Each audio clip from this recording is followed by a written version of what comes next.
I don't think Blackbeard ever drew a pirate treasure map for anyone else to find. He So would you hide think it the somewhere. writers of Nicholas Cage's most important work, National Treasure, based that on nothing? They just pulled the entire plotline out of the air?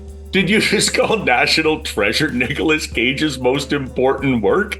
Yeah, I did, and I don't disagree with myself. He won an Oscar for Leaving Las Vegas, and it was a good movie. And I didn't see it, but I did see all the National Treasure movies multiple times because that's a category of film that I appreciate and enjoy. Workplace conflict. It can spring up out of nowhere. I'm Eric Bowman. And I am Kathryn McLaren, and this is Mindful. Workplace conflicts can be small or they can be large. What matters is how they leave us feeling and how we deal with them.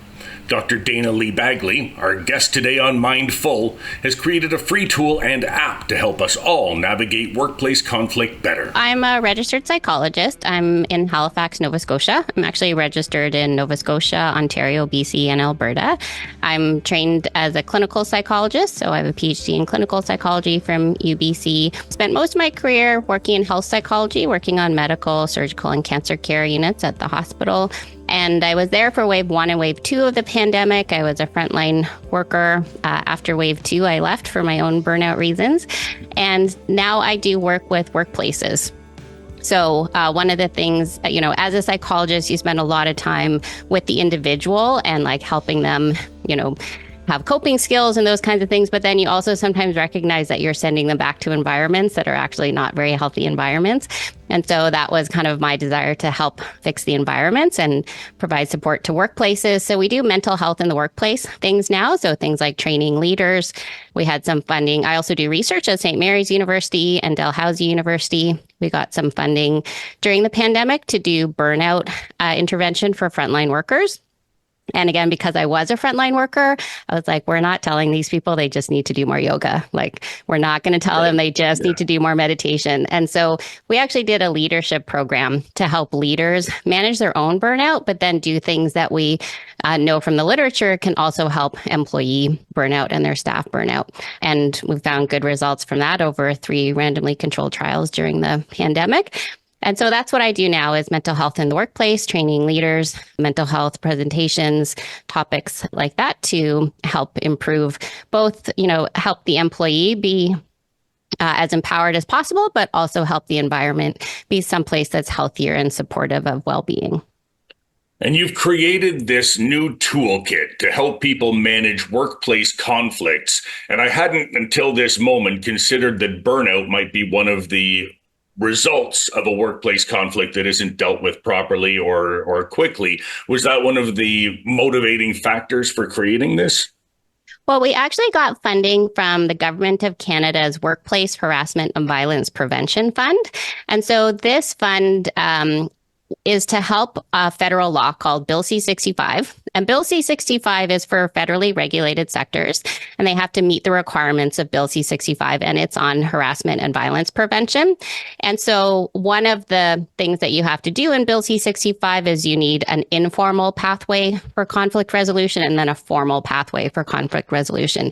And so what we've done with our funding, which goes through St. Mary's University, is 2 things. One, we focused on diverse employees. So we have a number of projects within the larger project about what does psych safety mean to different people with diversity, both visible and invisible forms of diversity. And then we also have helped create these training programs to help people be able to meet the requirements of Bill C-65. In particular, this is about informal conflict resolution. And so there's quite a lot of science about what we can do to manage conflict in the workplace more effectively. We definitely cannot get rid of conflict. And so what we're aiming for is to manage it more effectively. There are times when conflict can actually improve relationships if it helps people understand each other better or improves communication. And so we're providing this training to help employees, HR professionals, and leaders to meet this requirement. But it's also just good for anybody who wants to learn some evidence-based skills around how to manage conflict. Now, you mentioned diversity, and one of the things that we talk about a lot is this idea that just hiring diverse people isn't enough. You have to create an inclusive environment at the workplace for people to feel comfortable once they're there. In your videos that you have online, you have quite a few examples from different cultures and ethnic backgrounds. And one of them that I'm thinking of is you describe an issue between two employees where for one person, making eye contact is a signal that you're listening, and for the other person, making eye contact is an aggressive maneuver. Was that sort of the lens through which you started this project? Yeah, so one of the things that we do for workplaces is DEI initiatives. And in particular, the part that we focus on is behavior change, right? So there's a lot of initiatives that are helping to raise awareness about biases and, historical injustices. What we focus on out of that larger piece is how do you actually change people's behavior to help them be more inclusive? And again, we think about inclusion for everyone, right? If you make one group feel less included as a result of DEI initiatives, that's not really inclusion, right? It's not a zero-sum game. We want everyone to feel more included. So really, the skills as a clinical psychologist, how do we apply that to help change behavior of leaders and employees? And it's an ongoing challenge, right, for workplaces as they increasingly become more diverse.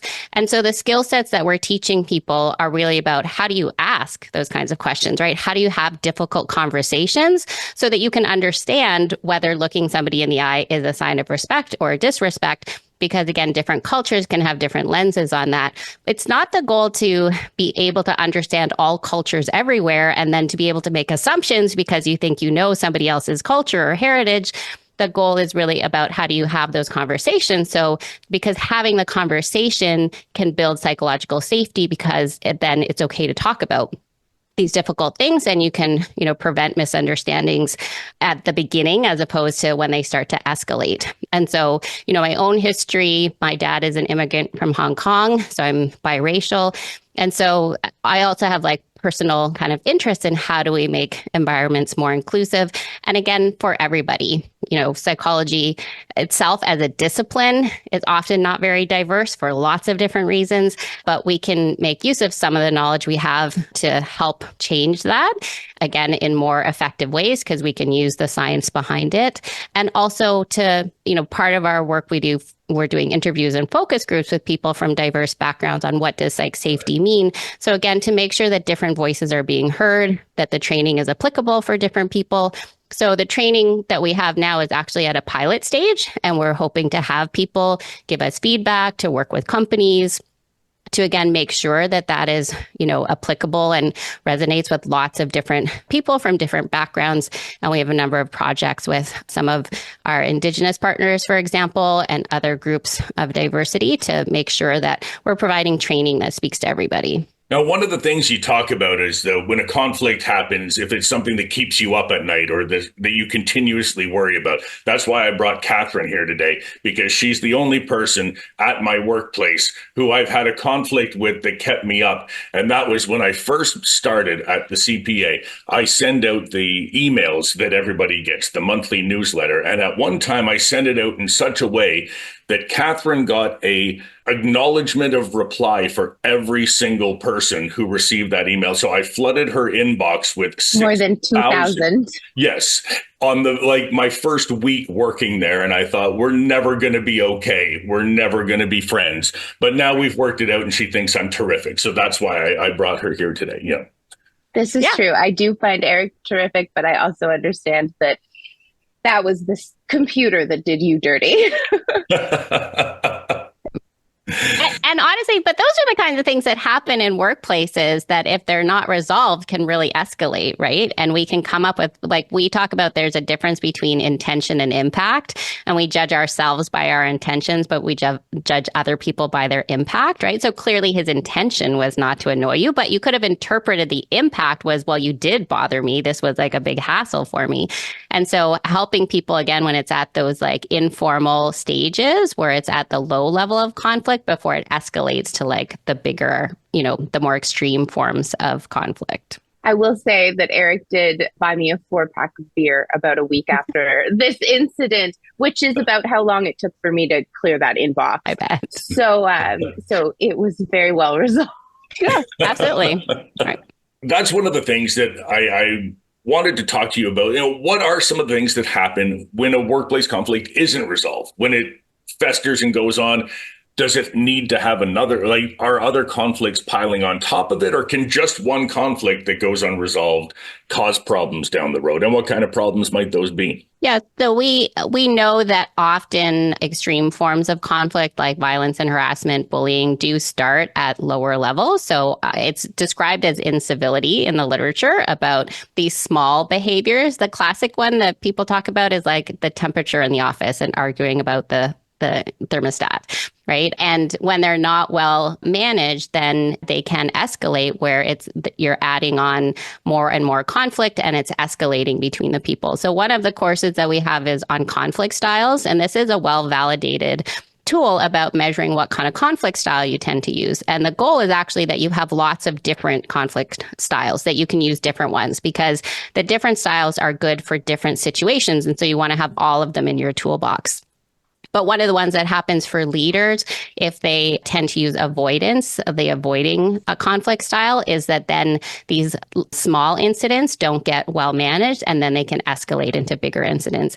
And so, that when those things get bigger, we described as like when, the workplace can feel like a threat, like about the workplace. And when it's threatening something that matters to you, like your livelihood or your reputation, right, that can really play on people. And so that's a big quality of life issue about whether you enjoy going to your workplace or not. And then it can also be very costly for employers because you can get into all kinds of legal issues, right, long-term, short-term disability claims. And so again, turnover, all of these things when conflict is not well managed. Is there advice about kind of when to begin that conflict resolution? I think that it becomes challenging to know when to start, and is an incident big enough to act upon? I feel like determining when to take that next step is tough. Yeah, so we talk about the fact that the absence of conflict doesn't mean the presence of psych safety. And really what we're aiming for is psychological safety. So you can think about psychological safety as it's okay to not be okay. It's okay to make mistakes and it's okay to speak up and disagree. It's really about, can you come to the workplace as like a real flawed human and be accepted? And so what we actually are aiming for is psychological safety, because the psychological safety is what can prevent the escalation of conflict, can help people manage conflict more effectively.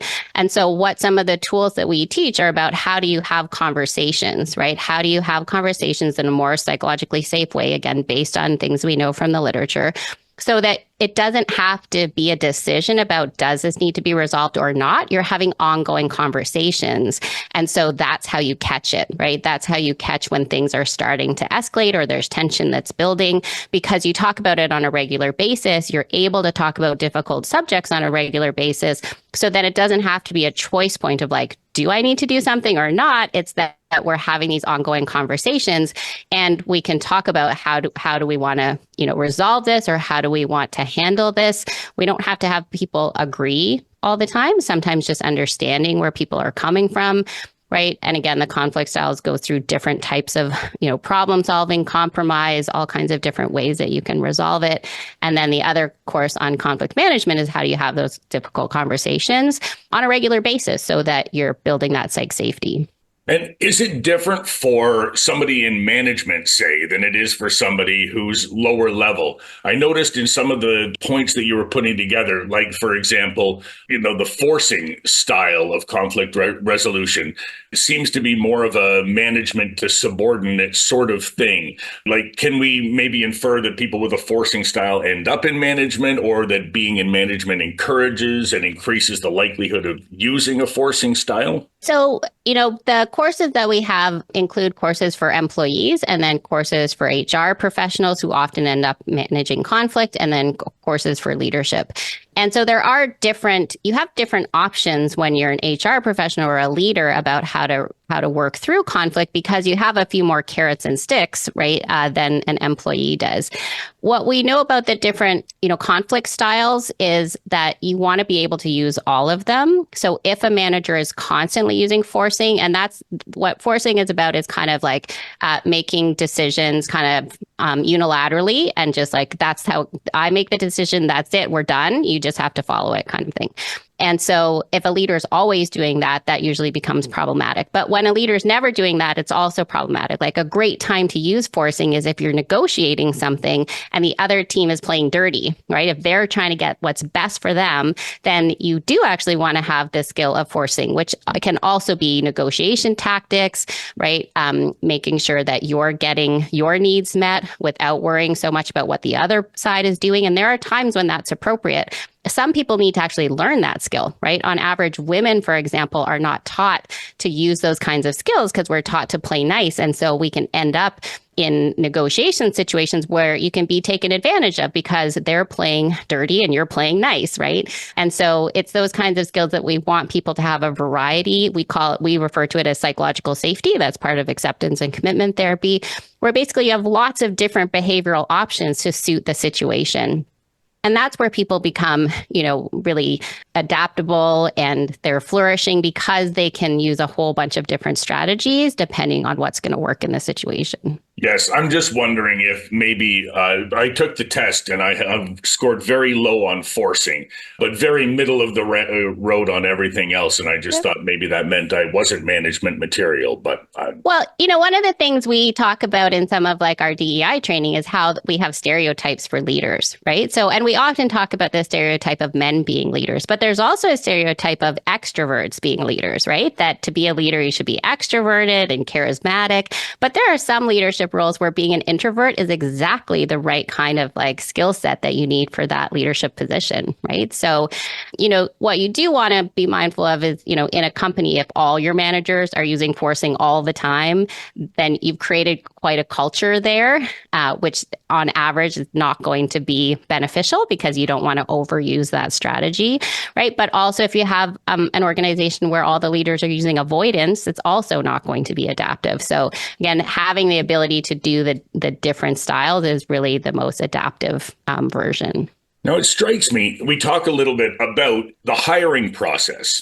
When you're hiring somebody and you're looking for an employee and you say, we want that employee to fit in well with our workplace culture, and we hire based on that sort of fit and the way we see that working.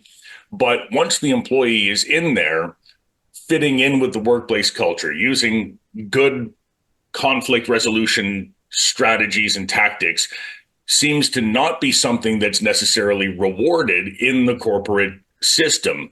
It's not something that you necessarily find on performance reviews. And, it strikes me that that person is probably a better person to keep around and the person that you want to keep in the office. But there's no metrics to determine how well that person does at that sort of interpersonal relationship. Do you think there's a way to increase that once you are hired and part of the company, increase the benefit of having somebody who's good at these things?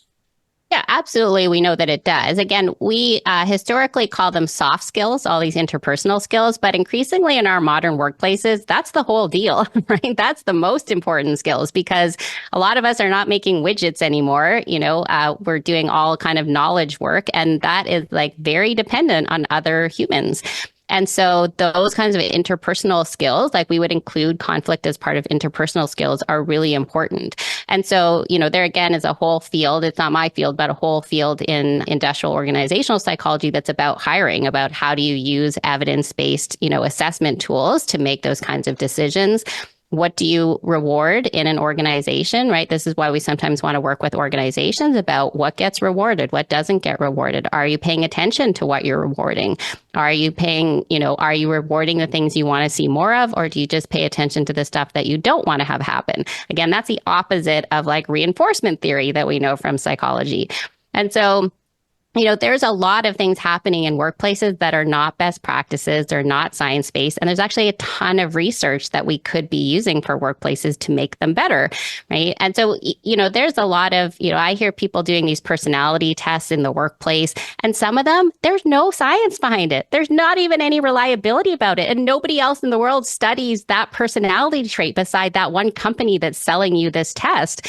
And so, we say like no better than a Cosmo quiz, people, like no better than a BuzzFeed quiz. And so the ones that we have are validated measures, right? We've come up with a number of assessment tools. For example, one that measures psych safety in the workplace and like incivility in the workplace.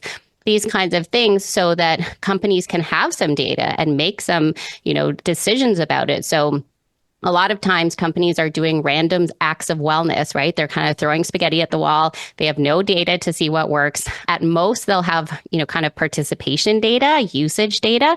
They don't have anything on, do people know about the programs? Are they using them? Do they find them impactful? Are they doing anything? And companies, again, spend billions of dollars on these random acts of wellness and have no sense of what's happening with them and whether they're worthwhile to keep or not, or to pay for. And so I think, psychology and science has a lot to offer the workplace because it's not a well integrated, system. I used to work in healthcare where you have to do evidence-based medicine. So it's integrated with science, but, workplaces, not nearly as much. And so what we've tried to do with some of these training programs as well is to make them something you could do in everyday life. So there is definitely a gap often between what the research has found and then a gap in terms of turning that into something useful that everyday people can use.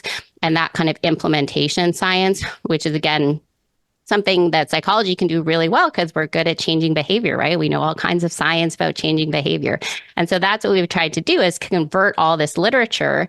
So for example, in our burnout programs, we've converted the literature on what are the workplace factors that influence burnout. So not just what the employee should do, but what should the workplace do, and convert that into behaviors that leaders should do to address the workplace factors that science has found influence burnout, right? So we know there's things like workload, but there's also things like reward and recognition and community, right? And those kinds of things, fairness. And so fairness is a great concept, but what does a leader have to do, right, to create fairness in their workplace? And so that's what we've tried to do is come up with those behaviors that leaders could do that would increase fairness in the workplace.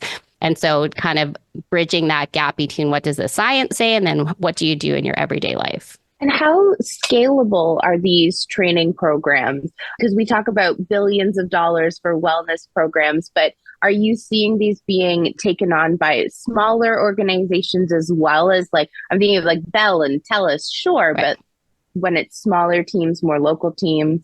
Yeah, so the programs that we have on conflict resolution are being offered for free through this grant from the Violence Harassment and Violence Prevention Fund.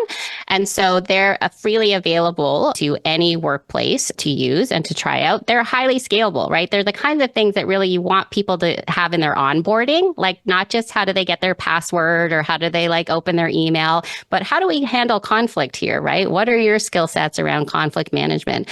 And so that's part of what we try to do both in our research and in our company is, how do we increase access to science-based information, right? So when I left the hospital after wave 2, I was doing therapy for patients undergoing cancer treatment. So clearly a very meaningful thing to do, but the mental health needs of the planet had exploded in wave 2 of the pandemic. And I was like, one-on-one therapy, never going to be enough. We will never have enough therapists, psychologists to be able to address this.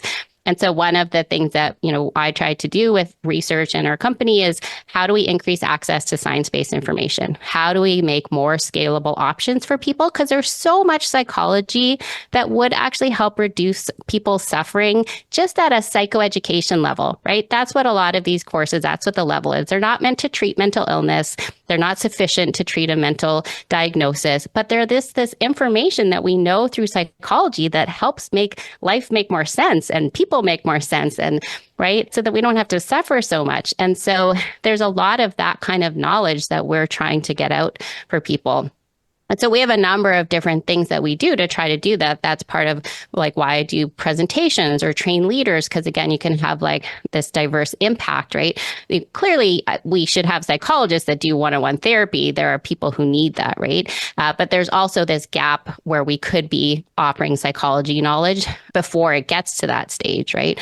We also have, these courses are available through an app. They're available through our website. We have our burnout course available through the app as well. That one's a paid one. The conflict ones are free. But this is our effort to say, hey, actually, there's lots of stuff here that psychology can do that can help. And that's, being a clinician for a long time, I've straddled sort of being a researcher and being a clinician in my day-to-day job. And so we see this gap between what we know in psychology and what's getting out to people. And so that's something we're trying to bridge, is to get this information to more people so that they can have it, because it really does improve people's lives when they understand themselves better and understand other people better. And you said there's a lot there. There is a lot there. There's a lot on the site, on the app, a lot of videos, and they're all split into very bite-sized video chunks, right? What's the intent behind that? Why are they a minute and a half or a minute long instead of, a full video for one subject? Definitely on purpose, because we know we've all been trained through social media now to have short attention spans, right? And so we want it to be something that is accessible for people. They can listen to it on their drive into work, for example. When you get the app version of it, it also then becomes interactive, right? So in the app, we have ways to track your habits. So if you're trying to build, a different habit around conflict management, for example, or around burnout, then you can track your habits. And again, we've embedded the science of behavior change into that habit tracker. For example, you have to think about, a value-driven reason for change, why it matters to make this change, which again, from acceptance and commitment therapy, is a way that you produce intrinsic long-term motivation.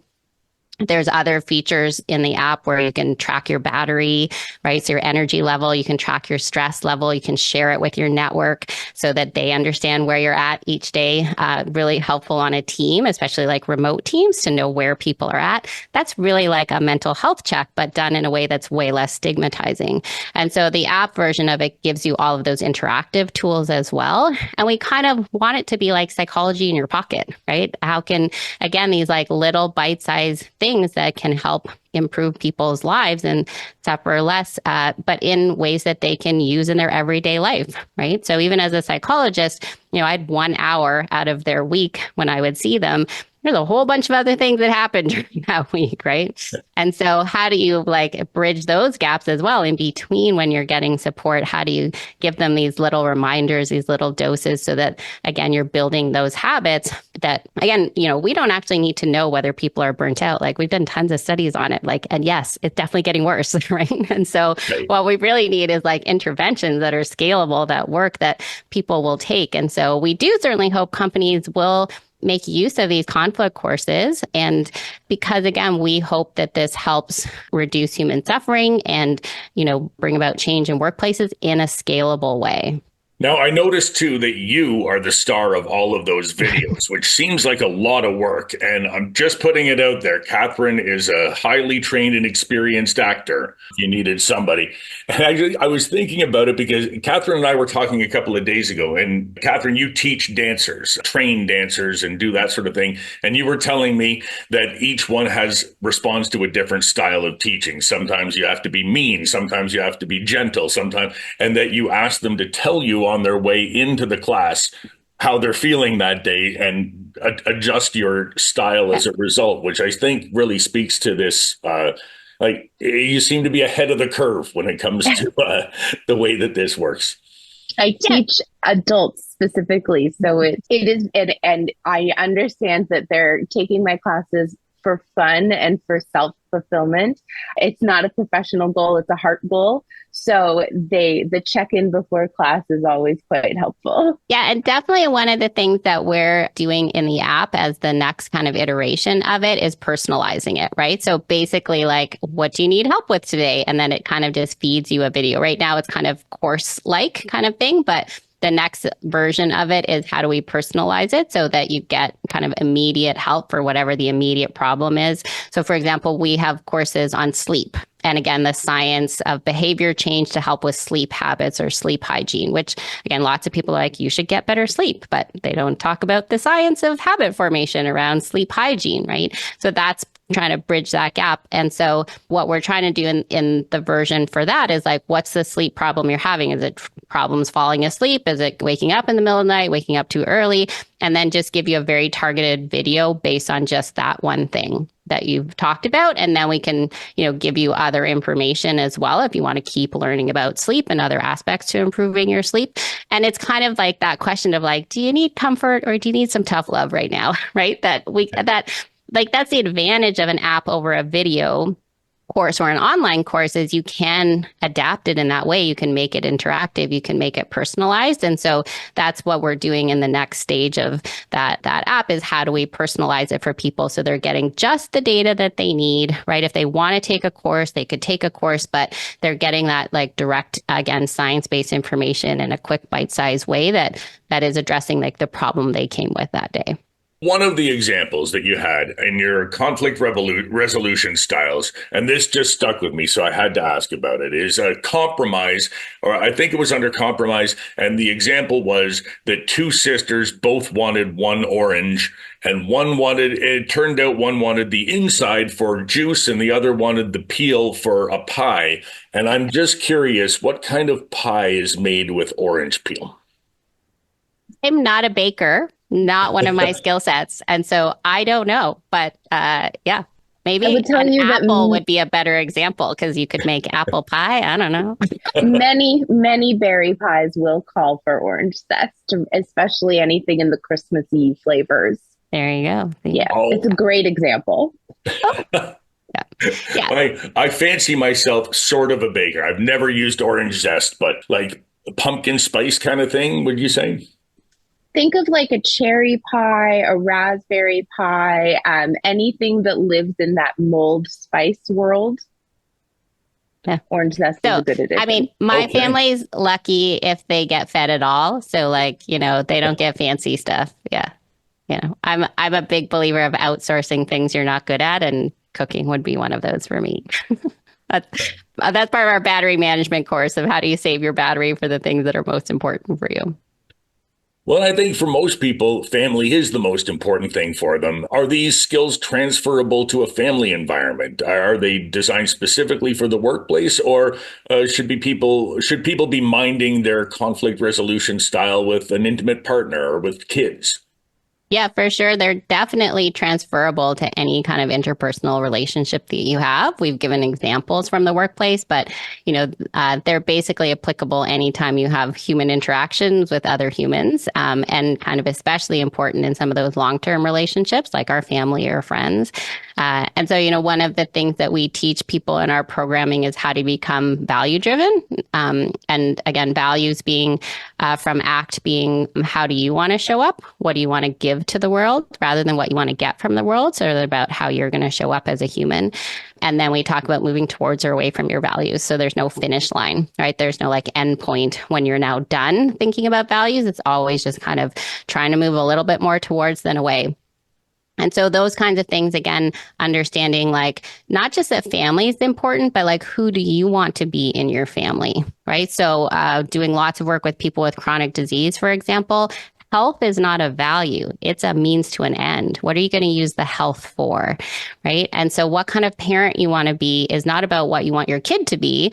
It's about how do you want to show up as a parent? What kind of values do you want to express as a parent as opposed to what do you want your kid to do, right? And so all of these skills are very useful when we basically interact with other humans because humans are tricky beings, right? We are not purely logical creatures. We don't do as we're told. There's a whole thing on what do you control in the conflict course because people get very focused on changing the other person and not just changing their behavior, but changing the other person's beliefs, right? I want you to see my point of view and to believe my point of view. That's the part you have the least amount of control over. So refocusing that on your own behavior. How do you want to show up? Who do you want to be? Right? It makes you feel way more empowered. When you're constantly trying to change other people, you feel helpless because you realize that you're not able to control other people, including things like children and spouses, including when you're an HR manager or a leader, you have some bigger carrots and sticks, but you still can't tell people what to do and they just always follow it. Right. And so, again, these are some of these skills that we know from psychology that when we can pass them along to people, they can really like improve your relationship, your quality of life, improve, how you're showing up in the world and your well-being because we're focused on the thing you actually have control over. You're thinking about adding meaningfully and contributing to your world, caring about people, connecting with people through your values. And so that's really like what we're aiming for in the end, is to help people flourish, to do things that matter to them. Life can sometimes feel like a dumpster fire lately. And so we say it's like especially important to think about who you want to be when it's a dumpster fire, right? When it feels like an apocalypse, then it matters who you want to be and how you want to contribute to the world. And so these things are really important, not just for us, but for our families, our communities, our workplaces, right? And so we have lots to contribute, but I think sometimes it gets, it's either not scalable or it gets lost between research and practice. And so those are some of those gaps that we're trying to address. All right, we have just a few minutes left, so I'm hoping that we can close with just let people know where they can go to get this app, and maybe give someone an idea when you first start, when you open it, what are the first things you should do and how can you navigate it? So you can find the courses on impactme.app under courses. So up at the top, you'll see courses. Again, they're free. You can watch all the videos through that website, but you can also contact us to get a free code to download the app onto your phone and to do the conflict courses through the interactive version on your phone as well. If an organization wants to work on it, again, like a team wants to take it, again, we want to partner with people to get their feedback, to understand, how those courses are going and make adaptations. So again, they speak to lots of people. So you can, again, contact us, either through St. Mary's. So our lab email is phs@smu.ca. That's Psychological Health and Safety, phs@smu.ca. Impactme.app is where you can find the courses, and there's more information on our website also, which is smu.ca/phs. And so you can contact us as well if you want to work with us to get it for your whole team, for example. You can watch all those courses, and then you can get a free code to put it on your phone in the app in the interactive version as well. Terrific. And we'll put all of those links and email addresses in the show notes for those of you who were not able to write them down as Dr. Dayna was speaking there. Thank you so much for joining us and for talking about this. I think it's super interesting, and best of luck with the app and with the continued work. Thank you very much for having me. Thank you so much, Dr. Dayna. And thank you at home for listening, streaming, downloading, and rating today's episode. Wait, isn't that also a treasure map, Bill? That's not a treasure map. No, that's There's still a map. There's not even a map. Sean Connery just knows where to go in Alcatraz because he's familiar with the locale. Because of the map of it. There was no map. I don't remember a map in The Rock at all. Okay. Workplace conflicts happen all the time. Check today's show notes for a toolkit to help you deal with them in a constructive way. Mindful is written and published by me, Eric Bowman. Today's episode was hosted by me and the CPA's Partner Section and Membership Lead, Kathryn McLaren. Jamie Montgomery is our producer and editor, and our theme music is Avenues by David Taylor. If you paint me in a bad light, I will sue you.